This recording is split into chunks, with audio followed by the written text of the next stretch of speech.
lagi bersama saya Nuyuni Gartini, calon guru penggerak angkatan 8 dari SDN Bojong Herang, Kabupaten Cianjur. Kali ini saya tidak sendiri, saya bersama Ibu Cian Martitasari, selaku guru kelas 1 SDN Bojong Herang. Assalamualaikum Bu Cian. Waalaikumsalam Ibu Uni. Iya, bagaimana kabarnya hari ini Bu Baik, Cian? alhamdulillah. Baik, alhamdulillah. Hari ini kita mengadakan percakapan observasi ya Bu. Sebelum nantinya kita akan melaksanakan observasi di kelas dan saya akan mencatatkan hal-hal apa saja yang terjadi dalam proses pembelajaran. Adapun tujuan dilakukannya observasi kali ini adalah untuk mengetahui dan mengevaluasi jalannya proses pembelajaran Bu ya. Dan tujuan dari observasi kali ini adalah agar Ibu nantinya lebih siap untuk memberikan pembelajaran pada peserta didik Ibu dan memberikan yang terbaik untuk mereka. Baik, ada beberapa pertanyaan yang ingin saya sampaikan dalam percakapan observasi kali ini. Yang pertama berkaitan dengan tujuan pembelajaran. Tujuan pembelajaran apa yang Ibu cantumkan dalam rencana pelaksanaan pembelajaran?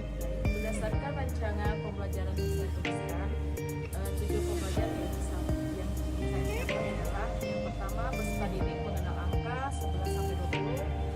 Kedua, peserta didik mampu menunjukkan angka 11 sampai 20. Ketiga, peserta didik bisa mengurutkan angka 11 sampai 20 yang telah diacak. Kemudian peserta didik bisa menulis angka 11 sampai 20 serta peserta didik bisa menjumlahkan penjumlahan benda-benda konkret yang banyaknya sampai 20. Baik, jadi ada 5 tujuan pembelajaran yang ingin dicapai dalam pembelajaran ini. Nah, bagaimana dengan area pengembangan yang ingin Ibu capai nanti? Baik, untuk area pengembangan mungkin saya akan mengembangkan pada dua hal. Yang pertama, pengetahuan dan keterampilan. Untuk pengetahuannya, peserta didik mengenal dan menunjukkan 11 sampai 20. Kemudian untuk keterampilannya, peserta didik menunjukkan serta menjumlahkan bilangan sampai 20. Jadi kalau yang saya tangkap itu ada 2 area pengembangan yang ingin dicapai Bu ya, yaitu pengembangan di area pengetahuan dan juga keterampilan. Nah Bu, saya ingin mendengar bagaimana rencana pembelajaran yang sudah Ibu buat, misalnya pada strategi, model maupun metode pembelajaran. Baik, untuk strategi yang saya gunakan adalah bentuk pembelajaran berdiferensiasi berdasarkan kesiapan dan minat. Siswa yang diintegrasikan dengan pembelajaran sosial emosional. Kemudian saya akan melakukan pembelajaran untuk model pembelajarannya. Untuk model pembelajarannya sendiri saya menerapkan model pembelajaran berdiferensiasi dan metode pembelajarannya adalah metode ceramah, tanya jawab, berkelompok, penugasan, dan number match. Baik, jadi setelah saya simak, nanti Ibu akan menerapkan pembelajaran diferensiasi yang diintegrasikan dengan pembelajaran sosial emosional ya Bu ya, dengan metode pembelajaran ceramah, tanya jawab, berkelompok, penugasan, serta number match. Ya. Betul. Baik, media apa yang nantinya akan Ibu gunakan? Kalau untuk media itu sendiri, saya akan menggunakan seperti gambar, kemudian lembaran yang berisikan angka 11 sampai 20, kemudian menggunakan benda konkret seperti biji-bijian. Baik, kira-kira kapan Ibu akan melaksanakan pembelajaran yang sudah Ibu buat rancangannya? Kalau rencana pembelajaran yang saya sudah buat akan dilaksanakan pada tanggal 19 September 2023. Baik, insya Allah nanti tanggal 19 September saya akan datang ke kelas Ibu untuk melaksanakan supervisi kelas, kemudian mencatat dan mengamati apa yang terjadi pada proses pembelajaran Ibu ya. Baik Ibu, nanti setelah melakukan observasi, saya bersama Ibu akan melakukan perbincangan kembali dalam tahapan perbincangan pasca observasi. Baik. Baik, nah sebelum saya akhiri perbincangan ini, kira-kira apa yang ingin Anda dari percakapan kita hari ini? Saya menjadi lebih siap untuk melakukan pelajaran nanti dan juga bisa memiliki gambaran apa yang harus saya lakukan pada saat pembelajaran nanti. Baik, Ibu Cia, terima kasih banyak atas waktunya, sudah mau berbincang-bincang dalam tahap observasi. Nanti sampai ketemu lagi pada proses observasi dan juga pada observasi ya. Demikian percakapan observasi kita kali ini. Sampai bertemu lagi nanti pada pelaksanaan observasi serta percakapan pasca observasi. Terima kasih Bu Cia. Sama-sama Bu. Wassalamualaikum warahmatullahi wabarakatuh. Waalaikumsalam warahmatullahi wabarakatuh.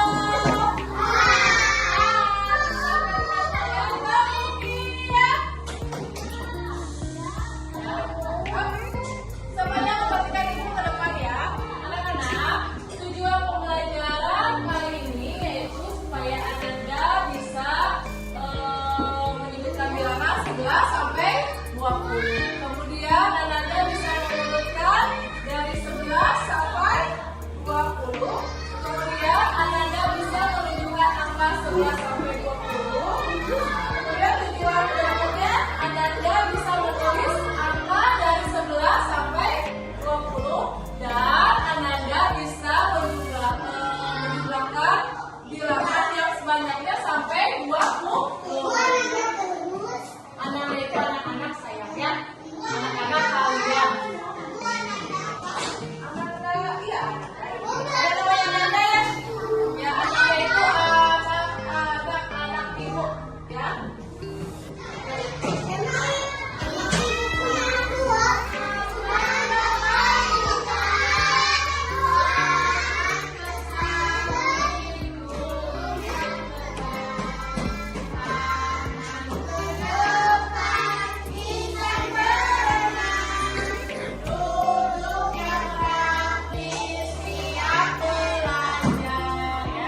Oh, angka 11 sampai 10.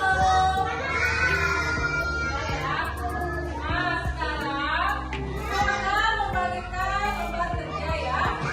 Nah, ini bagi yang tadi nilainya satu ya. Nanti beda lagi yang belum bisa nulis tadi beda lagi ya. Nanti dibagikan ya. Untuk yang ini dulu. Ini pengerjaannya lihat ada gambar. Gambar apa? Donat. Ada gambar kayu, stroberi, permen, sama batu. Ini diwarnai ya. Ya nanti dulu. Nanti jangan diwarna dulu nanti. Nanti ya. Jelaskan dulu ya. Nanti diwarnai si gambarnya. Kemudian di sampingnya ada apa? Ada apa ini? Ada penjumlahan. Ya, diisi penjumlahannya. Kemudian misalnya di sini 8 tambah 5 berapa?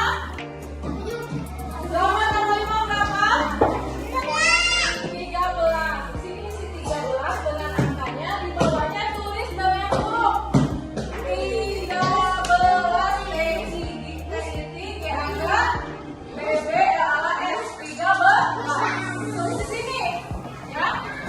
Di bawahnya tulis dengan nama bilangan dengan huruf. Kalau di sini dengan angka bisa. Nah itu hanya tulisan yang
jawabannya.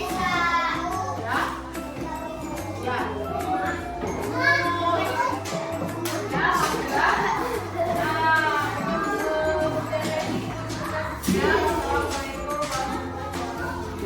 Bismillahirrahmanirrahim. Assalamualaikum warahmatullahi wabarakatuh. Jumpa lagi bersama saya Nuryuni Gartini, calon guru penggerak angkatan 8 Kabupaten Cianjur. Saya kali ini bersama Ibu Cia Martasari yang merupakan rekan yang saya observasi, yang merupakan guru kelas 1B SDN Bojong Barat. Kami juga dibersamai oleh Bapak Agus Haryanto selaku pengajar praktik calon guru penggerak angkatan 8. Assalamualaikum Ibu Cia, Pak Agus. Waalaikumsalam warahmatullahi wabarakatuh. Bagaimana kabarnya Ibu Cia? Alhamdulillah. Pak Agus bagaimana? Alhamdulillah sehat ya. Begini Ibu Cia, pada saat ini kita akan melakukan percakapan pasca observasi ya Bu ya.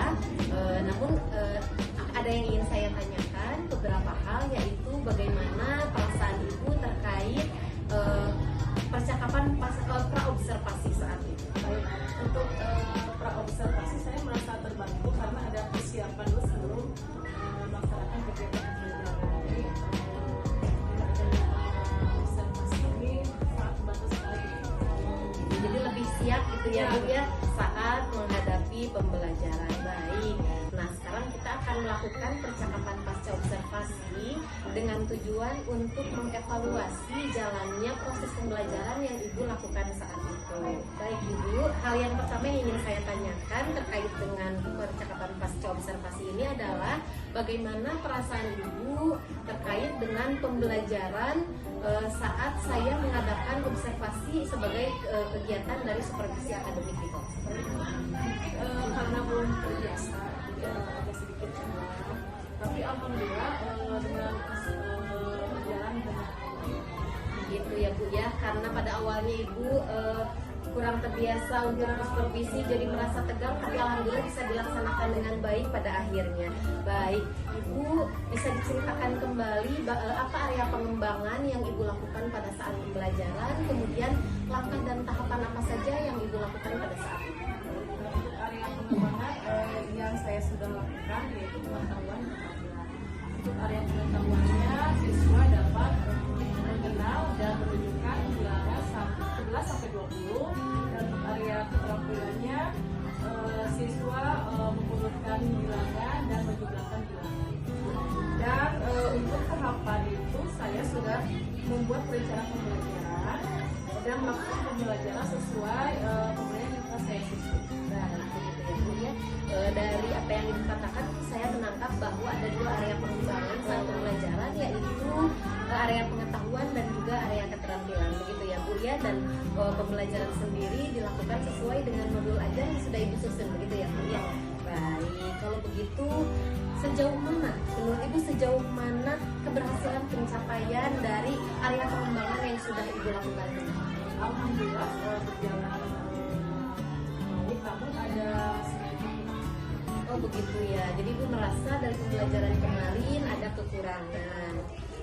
Menurut Ibu kekurangan apa yang Ibu hadapi saat proses pembelajaran kemarin? untuk kekurangannya itu sendiri mungkin dialami oleh semua guru kelas 1. Masih terdapat siswa yang belum bisa mengikuti pembelajaran dengan baik dan belum terlibat secara langsung dalam pembelajaran tersebut. Oh begitu, jadi Ibu berpikir bahwa beberapa siswa belum terlibat secara penuh dalam pembelajaran ya Bu ya, sehingga pembelajaran tidak bisa dilaksanakan dengan maksimal sesuai dengan yang diharapkan seperti itu. Nah, menurut Ibu apa penyebabnya siswa tersebut tidak bisa terlibat secara penuh dalam pembelajaran? Saya merasa mereka itu belum fokus menerima pembelajaran yang hanya menggunakan metode mendengarkan, menulis, dan mengerjakan soal saja. Mereka cenderung cepat bosan. Oh begitu, itu di kelas 1 soalnya Iya, ya Bu kelas ya. satu. Iya, jadi tidak bisa hanya dengan metode mendengarkan dan menulis saja, ceramah dan lain-lain begitu ya Bu ya. Jadi murid itu belum bisa fokus lama, kemudian merasa cepat bosan. Nah, jika memang seperti itu, apa rencana yang akan Ibu lakukan ke depannya agar bisa mengatasi pembelajaran supaya anak-anak lebih fokus dan juga bisa tidak cepat bosan ke dalam pembelajaran? Karena di kelas 1 itu memang tidak bisa memfokuskan diri terlalu lama, apalagi diberi materi ceramah ya. Kedepannya saya akan mencoba untuk menerapkan pembelajaran melalui permainan. Adapun menyediakan benda konkret agar mereka bisa belajar secara langsung melalui benda aslinya. Saya pun akan menyediakan gambar dan video pembelajaran agar murid tidak merasa cepat bosan. Kemudian bisa mendengarkan guru ketika sedang menjelaskan. Kemudian kegiatan mulai menonton sehingga diharapkan pembelajaran bisa lebih bervariasi dan anak-anak tidak cepat bosan serta bisa fokus mengikuti proses pembelajaran. Wow, sudah lengkap sekali sebetulnya rencana yang Ibu buat ya untuk kedepannya, yaitu menerapkan metode dan juga model pembelajaran yang beragam serta media yang variatif ya Bu ya, agar anak bisa lebih fokus dan tidak cepat bosan. Itu keren Bu ya. Nah, sekiranya kapan akan Ibu laksanakan rencana Ibu tentang model dan metode pembelajaran yang beragam tersebut serta metode pembelajaran yang variatif tersebut? Karena saya tidak mau anak-anak itu menjadi kebiasaan yang tidak fokus dalam belajar. Jadi saya secepat mungkin akan melakukan proses pembelajaran yang menyenangkan sesegera mungkin. Mungkin besok saya sudah bisa mulai mengadakan pembelajaran yang Wow, saya tidak sabar sekali melihat Ibu mengadakan pembelajaran yang menyenangkan bagi murid, menggunakan metode yang beragam, menggunakan media yang variatif. Semoga rencana yang Ibu sudah susun itu bisa terrealisasi dengan baik, berjalan dengan lancar, dan juga bisa mencapai tujuan yang kita cita-citakan bersama. Nah, begitu ya Bu ya. Nah, saya rasa karena saya tidak sabar dan menunggu hasilnya, nanti setelah Ibu menerapkan pembelajaran tersebut, saya ingin nanti ngobrol lagi dengan Ibu agar bisa bagaimana bisa mengetahui sejauh mana hasil yang Ibu peroleh. Bagaimana Bu? Iya, terima kasih Ibu atas waktunya. Semoga bisa terbantu dengan adanya percakapan praobservasi, kemudian observasi dan juga pasca observasi ya. Terima kasih banyak Dokter Ibu Cia. Iya, saya serahkan kembali kepada Bapak Pengajar Praktik untuk memberikan pemaparan. Baik Bu, terima kasih. Alhamdulillah Bapak. Ya, saya senang lihat Ibu Cia, rekan sejawatnya benar-benar enjoy ya. Ada komunikasi yang baik. Kemudian selaku angkatan 8. Ini ada beberapa hal yang perlu disampaikan. Ini pada dasarnya secara keseluruhan Ibu Uni itu sudah melakukan pasca observasi kali sesuai dengan evaluasi melalui alur dan itu menghasilkan sebuah kesimpulan keputusan yang bagus sehingga Ibu Cia bisa melakukan pengembangan, perubahan dan perencanaan selanjutnya dalam pembelajaran kelas 1. Cuma ini yang menarik ini menurut saya adalah Bu Uni CGP angkatan 8 ini kalau tidak salah sekarang itu menjadi guru kelas 5, tapi melaksanakan pra observasi terus observasi sampai dengan faktanya ternyata pada Bu Cia guru wali kelas 1. Ini sangat unik menurut saya. Ini kondisi kelas 1 berbeda dengan kondisi kelas atas. Cara pembagian peserta didik dan sebagainya. Tapi ini merupakan sebuah langkah awal, sebuah perubahan yang baru yang saya lihat di dalam pembelajarannya melalui pembelajaran observasi kelas 1. Nah, ini sangat luar biasa. Namun demikian, tadi juga Bu Cia sudah memberikan yang terbaik. Bu Cia sudah memberikan pemetaan perubahan perencanaan mengenai pembelajaran ke depannya ketika ada tantangan, ada hambatan dan masalah yang dihadapi. Salah satunya tadi Bu Cia membuat memutar haluan dalam pembelajaran atau metodenya dengan cara misalnya melalui permainan dan sebagainya. Lalu akan saya tambahkan kepada Bu Cia atau Bu Cia, insya Allah nanti pada pagi mengenai ice breaking. Nah, untuk ice breaking itu mungkin tadi tidak disinggung. Nah, ice breaking itu biasanya tidak usah banyak ini bisa 3 sampai 4, tapi yang memang sangat menarik dan perlu kita sampaikan kepada peserta didik. Nah, nanti ketika kita akan melakukan setiap pertemuan, tinggal pilih saja dari 4 itu mana yang mau menurut peserta didik. Sehingga tidak usah setiap pembelajaran kita mencari ice breaking baru. Nah itu sangat membingungkan dan capek. Belum pembelajaran bagaimana mengkondisikan terhadap anak peserta didik kelas 1, lalu belum mempersiapkan ice breakingnya. Oleh sebab itu ice breaking tetap ada. Kita bakukan misalnya ada 3-4 sudah dipelajari. Setiap pertemuan ada ice breaking, apa di akhir, di tengah dan lain sebagainya. Itu menghidupkan sebuah modal dasar diawali dengan permainan. Insya Allah terima kasih, sukses buat Ibu Uni, sukses buat Bu Cia. Insya Allah Bu Cia luar biasa nih, rekan sejawatnya keren menurut saya. Saya acungin jempol 2 untuk Ibu sekalian. Terima kasih. Assalamualaikum warahmatullahi wabarakatuh. Waalaikumsalam warahmatullahi wabarakatuh. Demikian percakapan pasca observasi yang kami lakukan sekaligus dengan umpan balik yang diberikan oleh Bapak Pengajar Praktik. Terima kasih. Sampai jumpa kembali. Wassalamualaikum warahmatullahi wabarakatuh. Waalaikumsalam warahmatullahi wabarakatuh.